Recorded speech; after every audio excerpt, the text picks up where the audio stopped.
ప్రభువైన యేసుక్రీస్తు నామములో ఏదైనా ప్రార్థనా సమయం కొరకై చేరవచ్చిన ప్రియ సంఘమునకు వందనములు తెలియజేస్తున్నాను. हमारे उद्धारकर्ता प्रभु यीशु मसीह के नाम पे जो भी इस सेवकाई के लिए जुड़ चुके हैं उन सभी लोगों को शुभकामनाएं। In the precious name of our Lord and Savior Jesus Christ, all those brethren who have joined for this evening prayer bring you all greetings.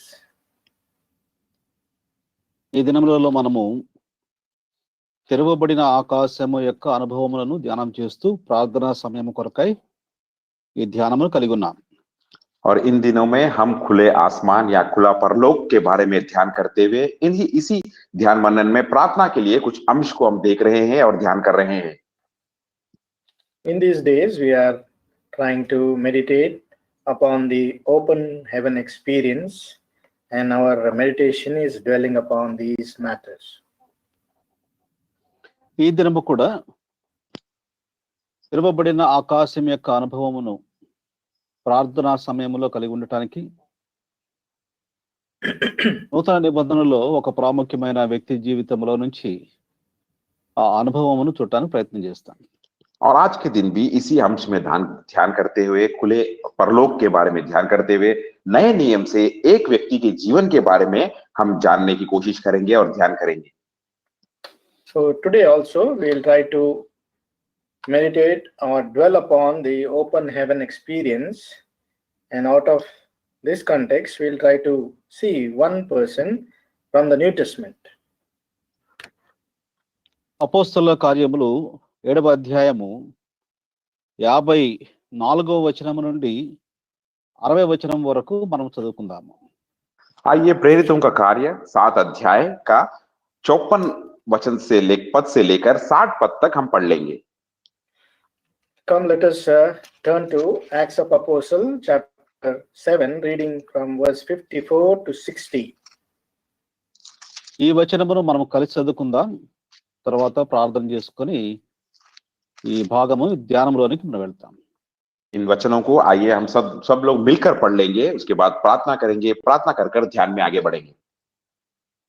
So this verse, with these verses we will read all together, and thereafter brother will pray, then we will meditate upon the word.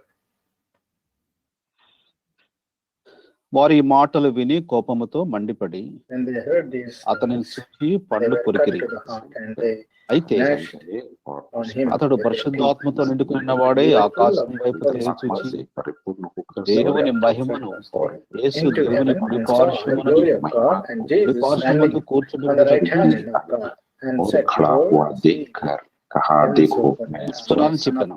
అప్పుడు వారు పెద్ద కేక వేసి చెవులు మూసుకుని ఏకముగా అతని మీద పడి పట్టణపు వెలుపలికి అతనిని వెళ్ళబడే సౌలు అను ఒక యవనని పాదముల మీద తమ పెట్టిరి. ప్రభువును గూర్చి మొరపెట్టుచు యేసు ప్రభువా నా ఆత్మను తీర్చుకొనమని స్తెఫను పలుకుచుండగా వారు అతనిని రాళ్లతో కొట్టిరి. అతడు మోకాళ్ళుని ప్రభువా వారి మీద ఈ పాపము మోపకమని గొప్ప శబ్దముతో పలికెను. ఈ మాట పలికి నిద్రించెను. సౌలు అతని చావునకు సమ్మతించారు. ప్రేమగల తండ్రి, మీ కొందరములు చెల్లిస్తున్నాం. ప్రార్థనా సమయమునకు మమ్మల్ని తీసుకుని వచ్చారు. పాటల ద్వారా మహిమ పొందినందుకు వందనములు. ఈ సమయంలో ప్రత్యేకముగా తండ్రి మీ వాక్యము మేము ధ్యానం చేస్తున్నాం. తండ్రి, ఈ దినాల్లో తెరవబడిన ఆకాశం యొక్క అనుభవమును మేము అర్థం చేసుకోవడానికి మాకు అనుగ్రహించిన యొక్క అంశమును బట్టి వందనములు. ప్రార్థనా సమయము కొరకై తండ్రి, మరి తెరవబడిన ఆకాశం యొక్క అనుభవములో మా ప్రభువును మేము చూస్తూ అందున సంగతులను గ్రహించి మా ఆత్మీయ జీవితంలో కొనసాగుట కొరకైన కృప దయచేయమని ప్రార్థిస్తున్నాం. అల్పుడైన నన్ను మీ సిలువ చాటున మరుగుపరచండి తండ్రి. మేము ఆత్మతో నింపి రక్తప్రోక్షణ తీసుకొస్తున్నాము తండ్రి. మీ వాక్యమును మీ సింహాసనం నుంచి మీరే విడుదల చేయమని ప్రార్థిస్తున్నాం. ఎవరికి ఏ మాటలు అవసరమో ఆ మాటలు దయచేయండి. అలాగే తర్జుమాలో సహాయం చేయండి, ఆన్లైన్ ట్రాన్స్మిషన్ లో సహాయం చేయండి. ఎటువంటి డిస్ట్రాక్షన్స్ లేకుండా సహాయపడమని ప్రార్థిస్తున్నాం. మహిమ ఘనత ప్రభావములు మీకు ఆరోపించుకుంటూ స్తోత్రములు వందనము చెల్లిస్తూ తను మీ వాక్యం ద్వారా మమ్మల్ని తృప్తిపరచమని యేసు క్రీస్తు ప్రభు వారి పరిశుద్ధమైన నామములో స్తోత్రములు చెల్లించి వేడుకుంటున్నాము తండ్రి, Amen. Amen.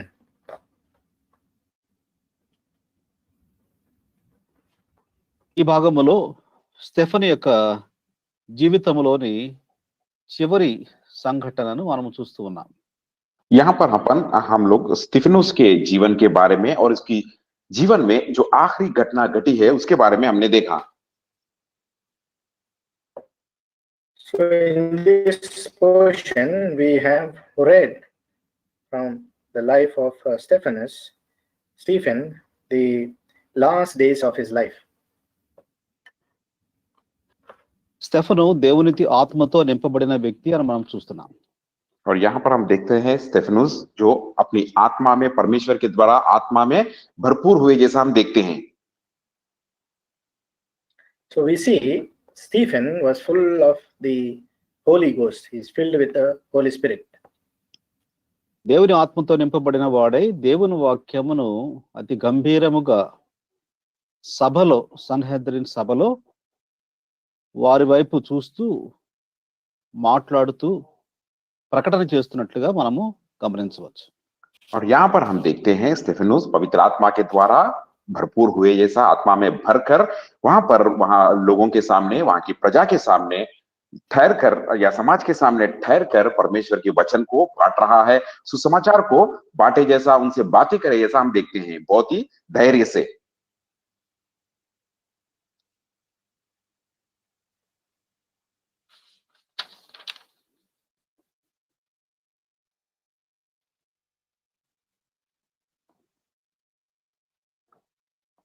कंटिन्यू आना. ఓకే. స్టెఫెను చేసిన ప్రసంగము అతి దీర్ఘ ప్రసంగము, 7వ అధ్యాయం అంతా కూడా ఈ ప్రసంగము మనకు You see, కనబడుతుంది. he was speaking many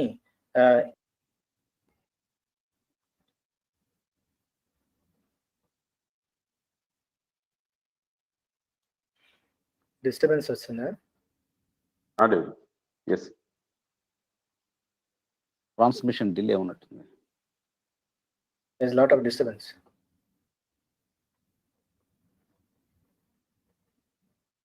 sir 7వ అధ్యాయము అపోస్తలుల కార్యములు స్టెఫెను చేసిన దీర్ఘ ప్రసంగము మనకు కనబడుతుంది.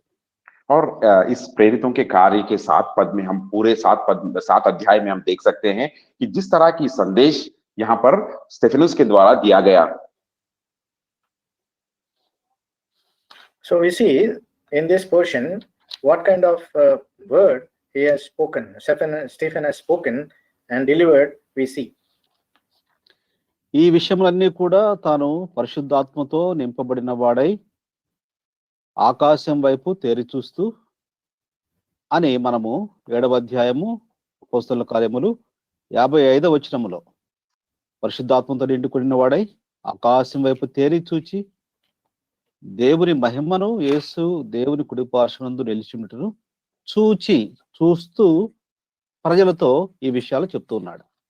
और यहाँ पर हम देख सकते हैं यही 7 अध्याय के प्रेरितों के कार्य 7 अध्याय के 55 पद में हम देख सकते हैं यहाँ पर किस तरह से वो आत्मा में भरा हुआ था. और देखिए यहाँ पर क्या कहा गया, परंतु उसने पवित्र आत्मा से परिपूर्ण होकर स्वर्ग की ओर देखा और परमेश्वर की महिमा को और यीशु के परमेश्वर के दाहिने ओर खड़ा हुआ देखकर लिखा गया. So we see, we read from chapter 7, Acts of Apostles chapter 7 verse 55, but he being full of the Holy Ghost looked up steadfastly into heaven and saw the glory of God and Jesus standing on the right hand of God. And he said, I see the heavens open and the Son of Man standing on the right hand of God. 4 ప్రాముఖ్యమైన విషయములు Stephen జీవితంలో నుంచి చదవబడిన భాగములో నుంచి మనము ఆలోచించబోతున్నాం. और स्टेफनुस की जीवन के द्वारा और जिन वचनों को हमने पढ़ा है, इन वचनों के आधार पर 4 बातों के ऊपर या 4 अंश के ऊपर हम ध्यान करने की कोशिश करेंगे. So based upon this portion what we have read, we will try to dwell upon 4 things. ఈ అధ్యాయమును మనం చదువుతున్నప్పుడు ఎన్నో ఆత్మీయ అనుభవములు ఈ అధ్యాయములో మనకు కనబడతాయి. అవైతే మనము ఇప్పుడు ఆలోచించలేము, కానీ 1-2 మాటలు మాత్రమే మనము వాటిని గురించి చెప్పుకొని మన ధ్యానాంశంలోనికి వెళతాం. और इस अध्याय में कई सारी आत्मिक बातें हैं जो हम ध्यान कर सकते हैं। इन सारी बातों के ऊपर, इन सारे अंश के ऊपर हम ध्यान नहीं कर सकते, लेकिन 1 या 2 या 3 अंश को हम देखकर हमारे ध्यान की ओर आगे बढ़ेंगे।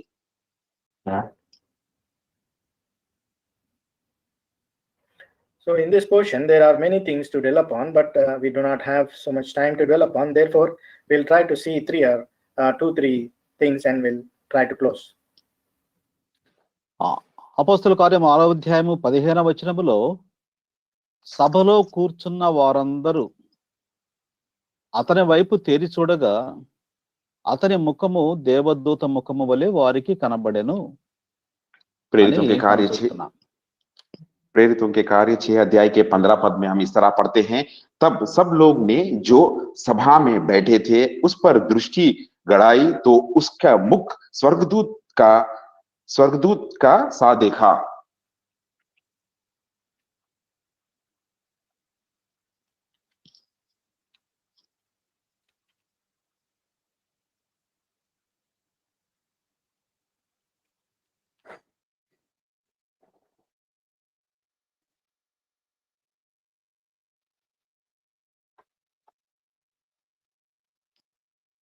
Any problem, Anna? David, use only audio. Hello, వినపడుతుందా? వినపడుతుంది బ్రదర్, నాకు వినపడుతుంది. మేబీ డేవిడ్ రిస్టార్ట్ చేస్తుండు మేబీ. ఓకే, లోపల కంటిన్యూ చేయొచ్చు మనం. అయ్యా ఓకే. స్టెఫను సభలో కూర్చున్నవారు కాబట్టి ఆ సభలో ఎవరెవరు ఉన్నారు, ఒకవేళ ఎవరు ఉండొచ్చు అంటే అది సన్హెద్రిన్ సభ. కాబట్టి అక్కడ కూర్చున్న వారిలో అన్న కయప వారిల సభ ఉంటుంది. మరి అక్కడ గమలియేలు ఉండవచ్చు, నికోదేము ఉండవచ్చు, అరిమతే యోసేపు ఉండవచ్చు. వీరందరూ కూడా ఆ సభలో ప్రముఖులైన వ్యక్తులే. ఆ సభలో నిలబడి స్టెఫను మాట్లాడుతున్నాడు. और यहाँ पर हम देखते हैं ये सभा है, तो यहाँ पर प्रमुख बड़े बड़े लोग भी सभा में शामिल हो सकते हैं। यहाँ पर हम देख सकते हैं अन्ना कयोपा और निकोदेम और कई सारे बड़े लोग इस सभा में हो सकते हैं। इस सभा में वह ठहर कर आत्मा में परिपूर्ण होकर बातें कर रहा है।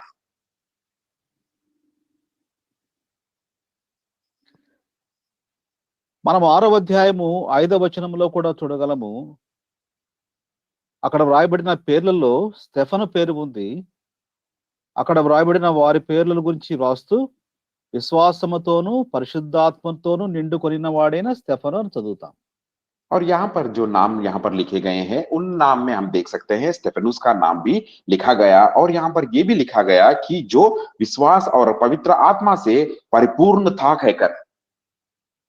So we see in this portion what we have read about Stephen. It is written in chapter 6 and verse 5 that he is full of the Holy Spirit and he is a man full of faith. అంతేకాదు Stephen ధర్మశాస్త్రమును పాత నిబంధనలోని ఉన్న సంగతులను బాగా పరీక్షించి బాగా అవగాహన చేసుకుని ఉన్నవాడుగా కనబడుతున్నాడు. और केवल यही नहीं कि हम ये देखते हैं कि स्टेफनुस ने वहां जो पुराने नियम में जो व्यवस्था विवरण था उसके बारे में, नया नियम के व्यवस्था विवरण के बारे में भी बहुत कुछ जानकारी हासिल करे सो एक व्यक्ति था। So not only that Stephen, he was a man not only full of the Holy Spirit, but also we see that he is well versed with the Old Testament and New Testament. అందుకనే Stephen ఆ సభలో మాట్లాడుతూ అపోస్తల కార్యంలో 7వ అధ్యాయము 1వ వచనములో ఈ మాటలు చెప్తున్నాడు. 2వ వచనములో సహోదరులారా, తండ్రులారా వినుడి అని తన ఉపన్యాసమును ప్రారంభించాడు. तो इसीलिए ये सब बातें जानकर पवित्र आत्मा में परिपूर्ण होकर वो 7 अध्याय के दूसरे पद में कहता है, स्टेफनुस ने कहा, हे भाइयों और पिताओं सुनो कहकर। That is why, knowing all these things, we see in chapter 7 verse 2 he says, and he said, men, brethren and fathers, hearken. Stephen యొక్క ఆత్మలో ఉన్న ఆ యొక్క మంచి లక్షణములను ఈ పదాల్లో మనం గమనించవచ్చు. और यहाँ पर स्टेफन के जीवन में या उनके अंदर जो अच्छे गुण लक्षण है उसके बारे में भी हम यहाँ पर देख सकते हैं। So by this verse, we can know the good characteristic which Stephen had in his life. తండ్రులారా అని చెప్పడంలో ఇంత సభ తనకు వ్యతిరేకంగా మాట్లాడుతున్నప్పటికీ సహోదరులారా అంటే వారితో ప్రేమతో అపేక్షతో మాట్లాడుతున్నాడు. तो यहाँ पर हम देखते हैं इस सभा में जो भी बैठे हैं सब उसके प्रति बात कर रहे हैं। सब लोग स्टेफनुस के खिलाफ रहने के बावजूद भी वहां पर इस तरह से उनसे वो बातें कह रहा है या शुरू कर रहा है कि हे भाइयों और हे पितरों। इसके द्वारा हम देख सकते हैं उनके प्रति कितना उसे प्रेम रखा है उन्होंने। So we see by uttering this words, brethren, we see even all the congregation was the Sanhedrin, all of them, they were against Stephen. Yet he is saying men and brethren. That means he is showing forth his love towards them. అలాగే తండ్రులారా అంటున్నాడు. తనకంటే పెద్దవారు ఆ సభలో ఉన్నారు, వారిని గౌరవిస్తూ తండ్రులారా అని ఆ సభను ఎంతో గౌరవిస్తున్నాడు. और यहाँ पर हम ये भी देख सकते हैं वो किस तरह का जो गौरव उनके प्रति दे रहा है, क्योंकि वो सभा में जो लोग बैठे हैं शायद उससे उम्र में ज्यादा उम्र के हो सकते हैं, इसीलिए उन्हें हे पितरों कहकर वह कह रहा है। And by addressing fathers, he is recognizing that there are elders who are sitting in that congregation. Therefore, he is honoring them. అలాగూ తన ఉపన్యాసమును మొదలుపెట్టి వారికి వివరణ ఇస్తూ ఏమని చెప్తున్నాడంటే, వేటిని గురించి చెప్తున్నాడంటే అబ్రహామును గురించి చెప్పాడు, ఇస్సాకును గురించి చెప్పాడు, యోసేపును గురించి చెప్పాడు, యాకోబు యొక్క 12 మంది కుమారుల గురించి చెప్తున్నాడు. और यहाँ पर इस तरह से उनसे बातें शुरू की और शुरू कर उनसे संदेश बांटने लगा। और उसके संदेश में शुरू में वो अब्राहम के बारे में कहा है, इसहाक के बारे में कहा है और यूसुफ के बारे में कहा है और याकूब के 12 पुत्रों के बारे में भी उसने बातें करना उनसे शुरू किया।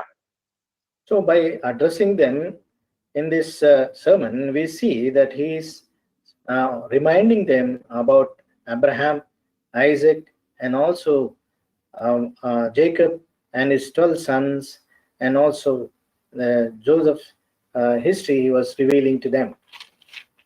అబ్రహామును గురించి మాట్లాడాడు అంటే వాగ్దాన కాలం యొక్క అవగాహనలో ఉన్నాడు స్టెఫను. और अब्राहम के बारे में उसने जानकारी की और अब्राहम के बारे में वो बातें करने लगा। मतलब जिस परिस्थिति में, जो प्रत्यक्षता की परिस्थिति में वो है, जैसा हम देखते हैं। Speaking about Abraham means that he is having the understanding of the promise which the Lord has given to in the time of Abraham. He is well versed with that. అలాగే మోషేను గురించి మాట్లాడాడు అంటే ధర్మశాస్త్ర కాలమును గురించి అవగాహనలో ఉన్నాడు. और यहाँ पर मूसा के बारे में भी उसने बात किया, तो वह इस तरह के अनुभव में भी है और जानकारी में भी है कि मूसा के समय का जो व्यवस्था विवरण था उस समय का भी उसे जानकारी रखा है उसने। So speaking about Moses, that means he was also of the understanding of the law which was given during the time of Moses. 45-46 వచనములలో దావీదును గూర్చి, సొలొమోను గూర్చి మాట్లాడాడు. ఆ సమయానికి ప్రవక్తలు కూడా వచ్చారు, అంటే ప్రవక్తల కాలమును గూర్చిన అవగాహన కూడా ఉంది. और यहाँ पर हम देखते हैं 45 और 46 के पदों में भी हम देखते हैं उसने दाऊद के बारे में भी यहाँ पर बातें कर रहा है। केवल यही नहीं, उस समय में जो भी परमेश्वर के दास या सेवक अचुंबक थे उनके बारे में भी उसने बातें कर रहा है। So in verse 44 and 45 we see he is speaking about not only Moses but also about the prophets and about David, how the Lord has given them the assurance. ఇంత సబ్జెక్ట్ విషయము అవగాహనలో ఉన్నా కానీ ఎంతో గౌరవముగా తనకు వ్యతిరేకముగా ఉన్న వారితో తండ్రులారా, సహోదరులారా అని పిలుస్తున్నాడు. और इतना ज्ञान हासिल कर इतना ज्ञान को परखते हुए और इतनी जानकारी हासिल करते हुए भी उसने वहां के सभा के लोगों से हे भाइयों, हे पितरों कहकर उनसे बातें कर रहा है।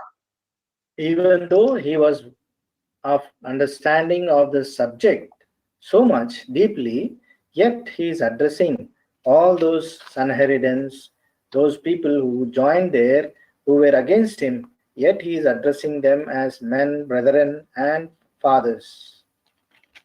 ఈ మాటలు చెప్తున్నప్పుడు తన ఎదుట ఉన్నవారు వారు చేసిన పొరపాటు ఏమిటో కూడా తన మనసులో ఉంచుకొని మాట్లాడుతున్నాడు. और यहाँ पर जब उनसे बातें कर रहा था तो जो व्यक्ति वहां पर मौजूद थे, उस सभा के जो व्यक्तियों की जो गलतियां हैं या उनके जो भी दोष है, उसे वो जानकर भी अपने मन में रखकर वो बातें कर रहा था। So when he was speaking to them, he was also having the knowledge of what wrong they have committed, what wrong they have done. He is mindful of that also.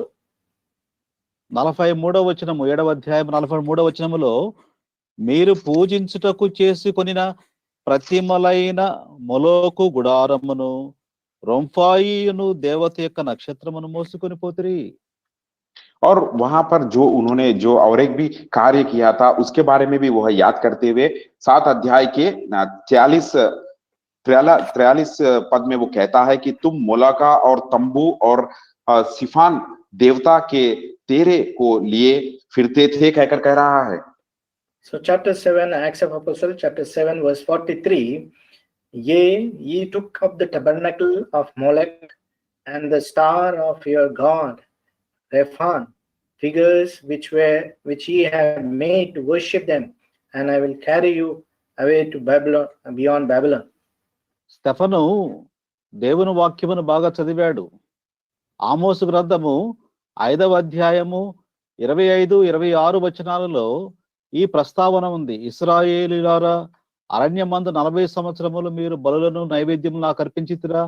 మీరు మీ దేవత అయిన మొలోకు గుడారమును మీరు పెట్టుకొని విగ్రహముల పీఠమును మీరు మోసుకొని వచ్చితిరు కదా అని అక్కడ ఉన్న సందర్భాన్ని ఇక్కడ ప్రస్తావిస్తున్నాడు. और यहाँ पर हम देखते हैं कि स्टेफनुस ने उनसे बातें कर रहा है कि जो बातें आमोस के ग्रंथ में 5 अध्याय के 25 और 26 पद में जो लिखे गए कि 40 वर्ष जो तुम जंगल की यात्रा में थे, क्या आप तुम लोगों ने मुझे वेदी बनाकर बलियां चढ़ाए या मुझे आपने स्तुति और उपासना मेरे लिए किया था कहकर जो बातें आमोस की ग्रंथ में लिखा गया उन्हें भी वहां उठाकर यहाँ पर बता रहा है उनसे। So Stephen was well versed with the word of God.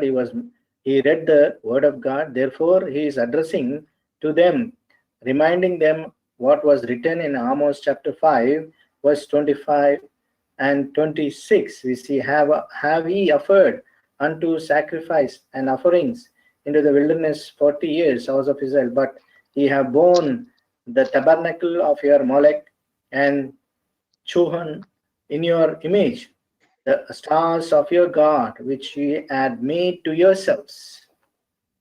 దేవుడు వారికి ప్రత్యక్ష గుడారమును ఇస్తే, దేవుడు నివాసమున్న స్థలమును వారు కలిగి ఉండాలని చెప్తే, వీళ్ళు చేసిన పని ఏమిటి అంటే మెలోకు అనే గుడారమును మోసుకుంటూ వెళ్ళి తిరుగుతున్నారు. परमेश्वर ने उन्हें अपने सहवास रखने के लिए, अपनी सन्निधि के रखने के लिए एक प्रत्येक तंबू बनाकर उन्हें दिया था। उसे उपासना करने के बजाय, उसे लेकर जाने के बजाय इन्होंने क्या किया, उस जंगल में मोलाक नाम की तंबू को बना लिया और सिफान के देवता को वो लोग प्रसन्न करने लगे और उसकी उपासना करने लगे। God has ordered them, commanded them to carry the tabernacle wherever they go, and there they should worship the Lord in the tabernacle. But what they have done is they have built the altar, made the tabernacle of Molech and also Rephan, and they made that images and they worshipped him. దావీదు మందిరాన్ని కట్టించాలనుకున్నాడు. సొలొమోను చక్కని ఆలయం కూడా కట్టించాడు. ఇంత చక్కని ఆలయములో వారు దేవునిని ఆరాధించవలసిన వారు అలాగూ చేయకుండా వారితో పాటు ఈ యొక్క దేవతలను వారు పూజిస్తున్న కారణం చేత దేవుడు వారిని బబులోనుకు అప్పచెప్పాడు. और दाऊद ने परमेश्वर की उपासना करने के लिए, उनकी बढ़ाई करने के लिए मंदिर बनाना चाहा और वही कार्य सोलोमन ने पूरा किया। बहुत ही आश्चर्य और अद्भुत मंदिर को उसने बनाया। लेकिन वहां पर आकर परमेश्वर की स्तुति बढ़ाई करने के बगैर ये दूसरी देवताओं की ओर जाने की वजह से परमेश्वर उन्हें बबुलोन राजा के हाथ में बंधुआई बना दिया। So David has built gathered all the things to build the house of God, and Solomon built a very wonderful and very marvelous house of God. In that house of God, they should worship God. But what they did, because they worshipped the god of the Molech and also Rephan, God's anger kindled upon them. Therefore, they were delivered into the hands of Babylonians. ఈ రాత్రికాల సమయంలో నేను మీ యొక్క దృష్టిని Stephen ఉన్న విధానమును చూడాలని నేను కోరుతున్నాను. और इस शाम के समय में मैं चाहता हूं कि आपकी दृष्टि स्टेफन की जो जीवन है और उसकी जीवन की जो शैली है उसके बारे में आपकी दृष्टि रखने की मैं कोशिश कर रहा हूं. So I want to bring your understanding to the way of Stephen, how he was living. I want to bring your attention towards him. Stephen ముఖము తేజస్సుతో నిండిపోయింది, ఆకాశం వైపు తెరి చూస్తున్నాడు, పరిశుద్ధాత్మతో నిండుకొని ఉన్నాడు. తన మనసులో ఇవన్నీ కూడా జ్ఞాపకం వస్తున్నాయి. ఇవన్నీ ఎప్పుడైతే జ్ఞాపకం వచ్చినాయో చాలా ఆవేశముతో తన స్వరం యొక్క తీవ్రత కూడా మారిపోయింది. और यहाँ पर हम देखते हैं स्टेफन का चेहरा एक स्वर्गदूत की चेहरे की तरह चमकने लगा है, आत्मा में परिपूर्ण हो गया है, आत्मा के द्वारा उसका हृदय और मन से बातों से भरी है, और जो बातें वो वहां पर कह रहा है और जो संदेश या जो भाषण वो वहां पर दे रहा है, जब वो बातें कर रहा तो उसका गले का जो आवाज भी बदल गया है, बहुत ही गंभीर रीति से वो बातें करने लगा.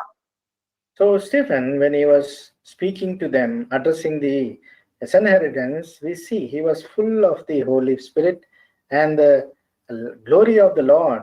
He has been seen and his light was shining upon his face. Therefore, even his tone of addressing them also changed drastically.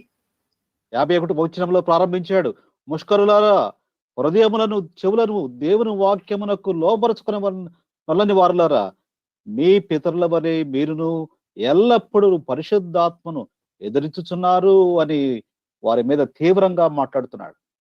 और उसने यहाँ पर 7 अध्याय के 51 पद में भी कह रहे हैं कि हे हठीले लोगों, अपने आत्मा को और अपने हृदय को परमेश्वर के विरोध रखने वाले कहकर उनसे देकर उनसे कठोर बातें उनसे कह रहा है.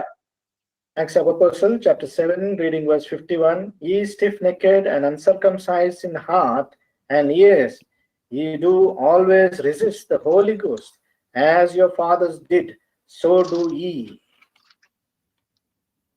వారికి 54వ వచనంలో వారి మాటలు విన్నప్పుడు కోపముతో మండిపడ్డారు, పండ్లు కొరికారు, స్టెఫను మీదకి తీవ్రముగా వచ్చారు. और यहाँ पर हम देखते हैं कि 54 अध्याय में ये बातें सुनकर वे जल गए और उस पर दांत पीसने लगे. So in verse 54, we see these people, when they heard all these things, they were cut to the heart and they gnashed their teeth upon him. ఇప్పుడు నేను 4 విషయములను మీ దృష్టికి తీసుకురావాలని ఆశపడుతున్నాను. త్వరగా వాటిని ప్రస్తావించిన తర్వాత మనం ప్రార్థనలో ప్రవేశిస్తాం. अब यहाँ पर मैं 4 बातें आपके ध्यान में ले आना चाह रहा हूं. इन 4 बातों को तुरंत हम ध्यान मनन कर प्रार्थना में प्रवेश करेंगे. I want to bring 4 things before you very quickly. So after this we will turn to the prayer. మొట్టమొదటిది, స్టెఫను ఆకాశము వైపు తేరి చూస్తూ ఉన్నాడు. सबसे पहले हम देखते हैं स्टेफनुस यहाँ पर आकाश की ओर अपनी आंखों को बनाए रखकर देख रहा है.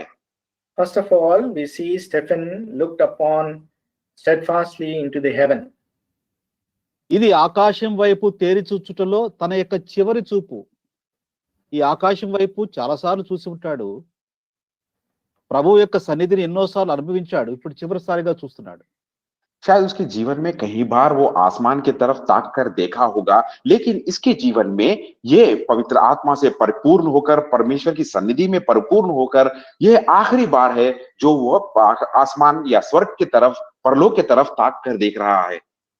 Stephen might have seen towards the heaven many a times, but we see for the last time he was full of the Holy Ghost and looking steadfastly into the heaven. ఆయన ఆకాశం వైపు చూస్తున్నప్పుడు ఎక్కడ ఉన్నాడు అంటే సన్హద్రిన్ సభలో ఉన్నాడు. సభలో ఉండి ఆకాశం వైపు చూస్తున్నాడు. और हम यहाँ पर देखते हैं कि वहां फिर सारे सभा के अधिपतियों के बीच में, सभा के बीच में रहकर उसने इस दर्शन को या इस तरह की दर्शन को पा रहा है या इस तरह दृश्य को वो देख रहा है। So when he was looking steadfastly into the heaven or gazing into the heaven, he was in between, in the midst of this Sanhedrin.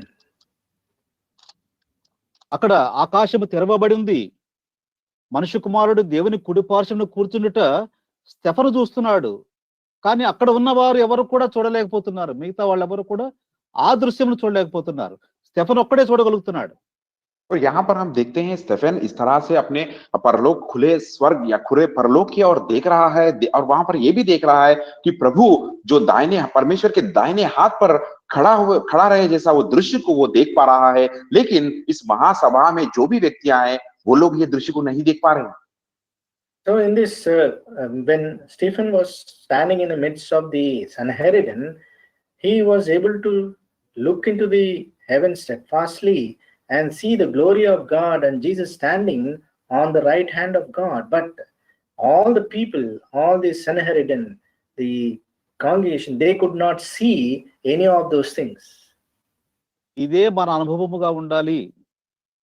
మనము చుట్టూ ఎంతమంది ఉన్నా కూడా, ఎటువంటి పరిస్థితులు ఉన్నా కూడా తెరవబడిన ఆకాశము వైపు చూడగలిగే కన్నులు ఆ ఆత్మతో నింపబడిన అనుభవములో మనం ఉండాలి. और इसी तरह का अनुभव में हम भी रहना चाहिए, चाहे किस तरह के कितने भी लोग हमारे आजू बाजू में, हमारे चारों तरफ रहे, किस तरह की संकट और क्लेश परिस्थितियों में भी हम है, लेकिन हमारे जो आंखें, जो मन की आंखें, हमारा मन पवित्र आत्मा से भरपूर होकर हमेशा खुले स्वर्ग की देखने की अनुभव हमारे जीवन में रहना चाहिए। So we should also have such an experience of able to look into the heaven steadfastly and see the glory of God, even though we are surrounded with many of these such kind of people and trials and tribulations. ఇప్పుడు రెండో విషయం చూస్తాం. अब दूसरी बात की ओर आप चलते हैं। Second thing, స్టెఫను యొక్క చివరిసారి సాక్ష్యము, యేసుక్రీస్తు ప్రభువును గురించిన చివరిసారి సాక్ష్యం చెప్తున్నాడు. और यहाँ पर हम देखते हैं स्टेफनुस की जीवन में आखिरी बार परमेश्वर के बारे में, प्रभु यीशु मसीह के बारे में गवाही दे रहा है। so Stephen is giving the testimony, testifying about the Lord Jesus Christ for the last time.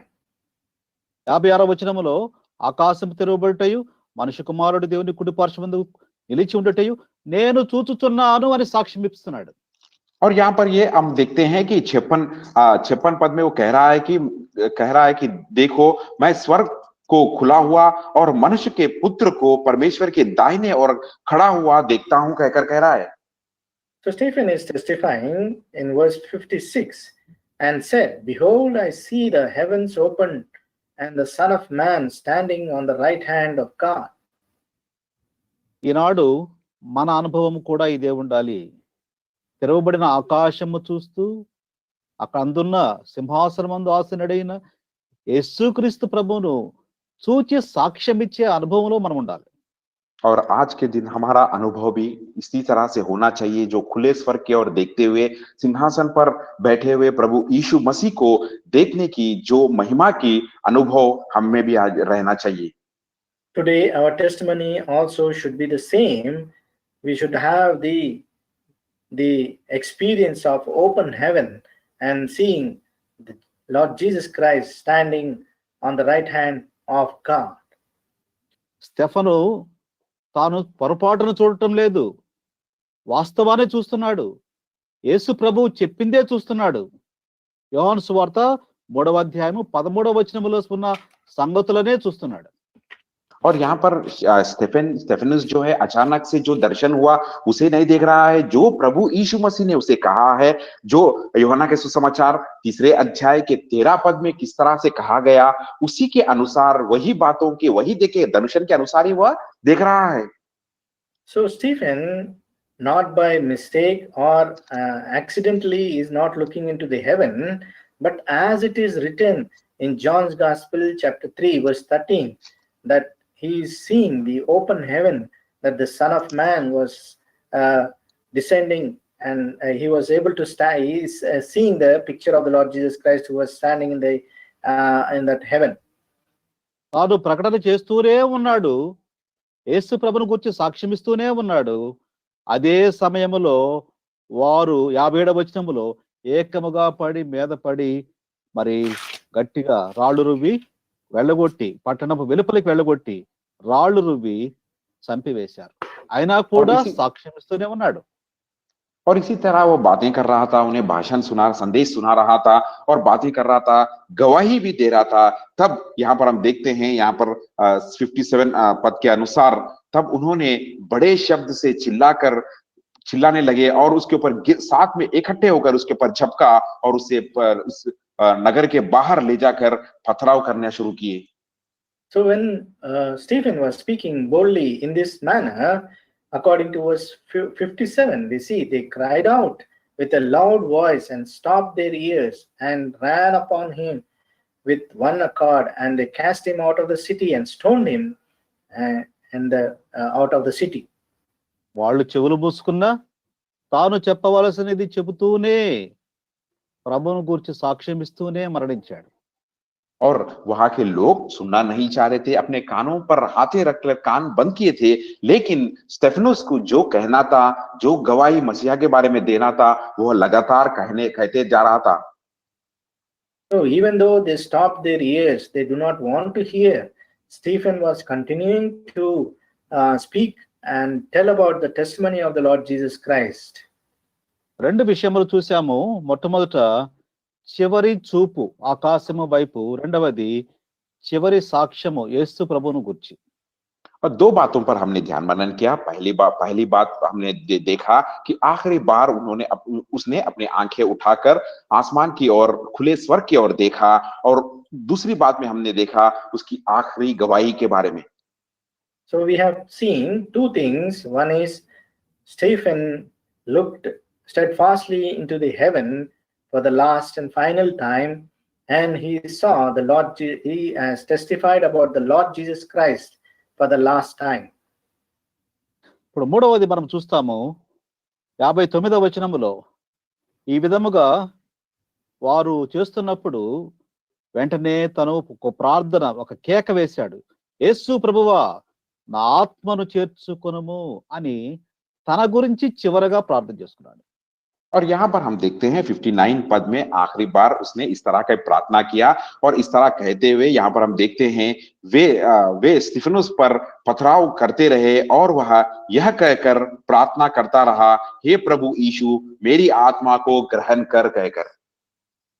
So in this way we see in verse 59 is for the last time he is praying for about himself, saying Jesus, Lord Jesus, receive my spirit.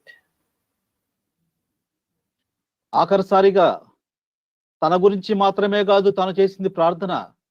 ఇప్పుడు మోకరిస్తున్నాడు. మోకరించి ప్రభువా 60వ వచనములో వారి మీద ఈ పాపము మోపకము అని గొప్ప శబ్దముతో పలికి తాను నిద్రించినట్టుగా మనం చూస్తాం. और केवल यहाँ पर वो 59 पद के अनुसार केवल अपने लिए ही ये प्रार्थना नहीं कर रहा है, लेकिन 60 पद के अनुसार यहाँ वहां के लोगों के बारे में भी वो जोर ऊंचे शब्दों से पुकार कर प्रार्थना कर रहा है कि हे प्रभु यह पाप उन पर मत लगाओ कहकर। Not only he prayed for himself for the last time, but he also, in according to verse 60, he knelt down and cried out with a loud voice, Lord, lay not this sin to their charge. ఏ విధంగా ఇంత క్లిష్ట పరిస్థితుల్లో తాను ఈ విధంగా చేయగలిగాడు? इतनी कठिन परिस्थितियों में इतनी कठिन घटना जब घट रही थी, तो इस तरह का प्रार्थना किस तरह से वो कर सका? In this difficult times, in this situation, how could he utter such a prayer? దానికి కారణము తన జీవితములో తెరవబడిన ఆకాశం యొక్క అనుభవములో నిత్యము తాను ఉన్నాడు. और इसका कारण यही है कि उसके जीवन में या उसका जीवन का अनुभव इस तरह से था, हमेशा खुले स्वर्ग की ओर या खुले आसमान की ओर देख रहा था, और इसी अनुभव के द्वारा उसका जीवन उसकी आत्मा परिपूर्ण था। The reason for this being he was of the vision all to his life, the open heaven experience he had in his life. విశ్వాసం యొక్క అభ్యాసము చేసుకుంటూ పరిశుద్ధాత్మ యొక్క నింపుదలతో ప్రార్థన అనే అభ్యాసమును, ఆరాధన అనే అభ్యాసమును చేస్తూ జీవించిన కారణం చేత ఎంత క్లిష్ట పరిస్థితుల్లో కూడా తన గురించి ప్రార్థన చేయటమే కాదు, శత్రువుల గురించి కూడా ప్రార్థన చేయగలిగాడు. और विश्वास के द्वारा परिपूर्ण होकर, आत्मा में पवित्र आत्मा के द्वारा परिपूर्ण होकर, प्रार्थना में रहने के द्वारा, सन्निधि और उपासना करने के द्वारा इस भयानक संकट भरी परिस्थिति में भी दूसरों के लिए वह प्रार्थना कर सका.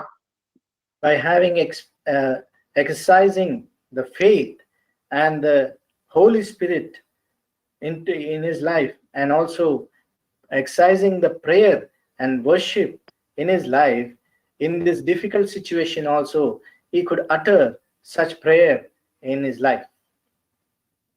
ఈ దినాల్లో మనము తెరవబడిన ఆకాశం యొక్క అనుభవం ధ్యానిస్తున్నాము. స్టెఫను జీవితంలో నుండి తెరవబడిన ఆకాశం యొక్క అనుభవములో ప్రభువును చూచుట, ప్రభువును గూర్చి సాక్ష్యమిచ్చుట, తన కొరకు ప్రార్థించుకొనుట, ఇతరుల కొరకు ప్రార్థించుట అనే అనుభవంలోనికి ఈ తెరవబడిన ఆకాశం యొక్క అనుభవంలో నుండి రాగలిగాడు. और यहाँ पर हम आज इन दिनों में इस खुले परलोक के बारे में ध्यान मनन कर रहे हैं, और स्टेफनुस के जीवन में इस तरह का जो खुला परलोक का अनुभव किस तरह से है उसके बारे में हमने ध्यान कर रहे हैं। और हमने देखा है कि जो आखिरी बार किस तरह से उसने इस खुले परलोक की ओर ताक कर देखा, किस तरह से यह गवाही आखिरी बार वो दे सका, और किस तरह से इन परिस्थितियों में भी दूसरों के बारे में जो अभ्यास करने के, प्रार्थना और विश्वास की अभ्यास पवित्र आत्मा में परिपूर्ण रहने की वजह से किस तरह दूसरों के प्रति उसने इस परिस्थिति में प्रार्थना भी कर सका. In these days we are dwelling upon the open heaven experience. For that we were meditating about the life of Stephen, how he was full of faith, filled with faith and full of the Holy Ghost and prayer, exercising the prayer, exercising the faith, exercising the worship in his life. He could utter this testimony about the Lord Jesus Christ, and also in this dreadful, in this hard conditions, he could pray for his enemies. అలాగున మనము కూడా ఈ అనుభవంతో ప్రార్థించుటకు ప్రభువు మనకు సహాయపడును గాక. మిగిలిన విషయాలు ప్రభు చిత్తములో ఇంకెప్పుడైనా మనము ధ్యానం చేస్తాం.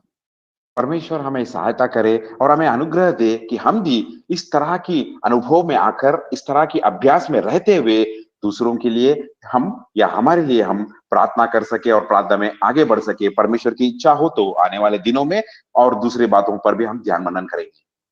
In this way, the Lord may help us to also have such a experience in our life, that we may not only pray for ourselves but also pray for others in the situations.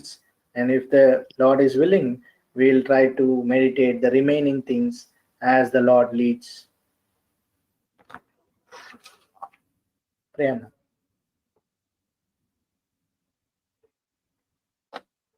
ప్రేరణ. ప్రేమల తండ్రి, మీ కొందనాలు చెల్లిస్తున్నాం. యేసు ప్రభు నామంలో మీ కొందనాలు చెల్లిస్తున్నాం. మాకు అనుగ్రహించిన ప్రార్థన సమయమును బట్టి స్తుతిస్తూ కనపరుస్తున్నాం. స్టెఫన్ యొక్క జీవితంలోని కొన్ని తండ్రి తలంపులను మా దృష్టికి తీసుకొచ్చారు.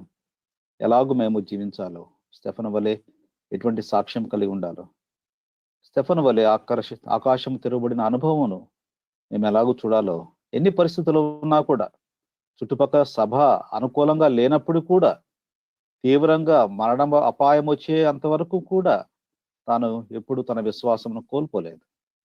తండ్రి, మా జీవితంలో కూడా అలాంటి నిలకడైన విశ్వాస జీవితమును అభ్యాసం చేసుకున్నట్లు కావలసిన కృపను దయచేయమని ఈ మాటలకు నీరు కట్టి ఫలింపు చేయండి. మా జీవితాలలో తండ్రి ఎంతో ప్రయోజనకరమైన మాటలుగా సిద్ధపరచమని, మీ కొరకు జీవించే ఆ శ్రేష్టమైన జీవితమును మాకు దయచేయమని యేసుక్రీస్తు వారి పరిశుద్ధమైన నామములో ప్రార్థనా సమయమును దీవించమని స్తుతించి ప్రార్థించి వేడుకుంటున్నాము తండ్రి. ఆమేన్.